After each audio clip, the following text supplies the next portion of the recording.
না না, তা হতে দেওয়া যাবে না। ওকে আমাদের বাঁচাতেই হবে।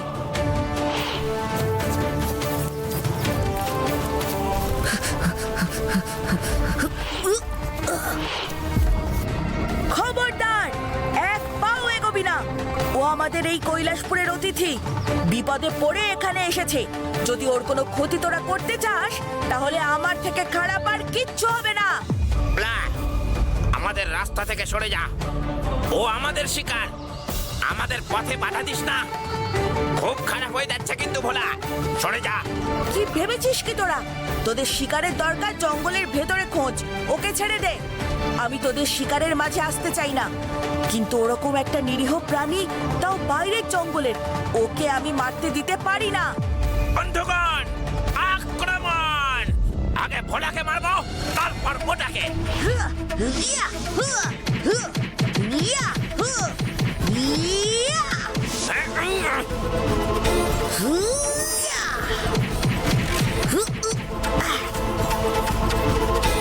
আরে, ওই বাচ্চাটা কোথায় গেল? তাই তো, ও তো এখানেই ছিল এতক্ষণ দাঁড়িয়ে। আশেপাশের ঝোপে ঝাড়ে আছে বোধহয়। চল আশেপাশের ঝোপঝাড়গুলো খুঁজে দেখি, তাহলেই নিশ্চয়ই খুঁজে পাওয়া যাবে। ভালো করে খোঁজ সবাই, ওকে কিন্তু একা ফেলে যাওয়া যাবে না। কি দরকার ভাই এসব করার? ও লুকিয়ে পড়েছে যখন থাক না। আবার কখন ওকে খুঁজতে গিয়ে ওর মা বাবা চলে আসবে, তখন আমাদের দেখে তারা যদি তাড়া করে। করলে করবে, কিন্তু নিরাপদে আছে তা না দেখে, বা যদি ওর নিরাপত্তার দরকার হয় তাকে তা না দিয়ে আমরা যাব না শিবু। একদম ঠিক বলেছো ভোলা দাদা, আমরা ওকে সঙ্গে করেই নিয়ে যাব। এই শিবু দাদাটা না বড্ড ভীতু। আমি খুঁজিয়ে খাওয়ার হেতু, আর শিবু হলো ভীতু, এ তো সবাই জানে। চল ওর ভয় নিয়ে পড়ে না থেকে নিজেদের কাজে লেগে পড়ি।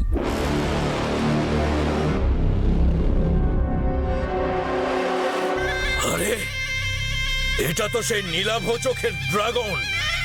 দেবী কংসাবতী বলেছিল এই ড্রাগনকে বশ করতে পারলে তবেই আমি তৈরি করতে পারবো অশুভ শক্তির সব থেকে বড় ধারককে, যাকে হারাবার ক্ষমতা কারুর নেই, কারুর না। এই বাচ্চা ড্রাগনটাকে আমি পোষ মানিয়ে নিজের সাধনা দিয়ে করে তুলবো অশুভ শক্তির সব থেকে বড় ধারক। লেও, সব বেটাকে ছেড়ে দিয়ে ড্রাগন বেটাকে ধর। আরে বাবা, এতদিন ভোলার পেছনে আর ওই কৈলাসপুরের পেছনে পড়ে থেকে হেরে হেরে এবার আপনার ওই ড্রাগন বাচ্চার পেছনে পড়লেন। চুপ কর আহম্মক! তুই কি বুঝিস? তুই কতটুকু জানিস যে এই ড্রাগন বাচ্চা আমার কত কাজে আসতে পারে? ওই আমার জন্য ওই ভোলাকে মেরে এই কৈলাসপুর দখল করে নিয়ে আসবে। কবে রাম রাজা হবে তবে সীতা বনে যাবে। আরে আরে বাবা, ড্রাগন বাচ্চাটা এখনো বাচ্চা, কবে যে ও বড় হবে তারপর আপনি ওকে বশ করবেন।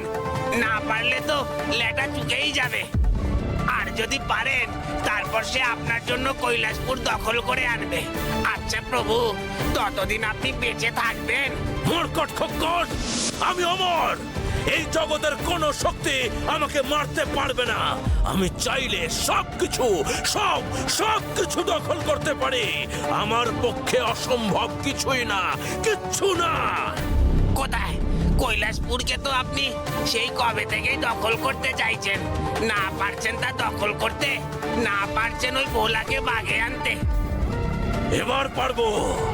আর ভোলা, তাকে আমি নয়, তাকে খতম করবে ওই বাচ্চা ড্রাগনের মা।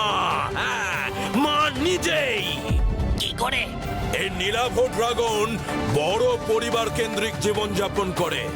নিজেদের সন্তানদের কোনো ক্ষতি হলে যে তার ক্ষতি করে তাকে তারা কিছুতেই ছাড়ে না। এদের ক্ষমতা কিন্তু অনেক। এদের মুখ দিয়ে আগুন বেরোয়, শরীর থেকে নির্গত হয় অদ্ভুত এক গরল, যা একবার হাওয়ায় মিশে গেলে আশেপাশের সমস্ত প্রাণীর প্রাণ একেবারে বেরিয়ে যায়। আমি যদি সেই নীলাভ ড্রাগনকে বোঝাতে পারি যে ভোলার কৈলাসপুরবাসীর জন্যই ওর বাচ্চার ক্ষতি হয়েছে, তাহলে ও নিজেই সবকিছু শেষ করে দেবে।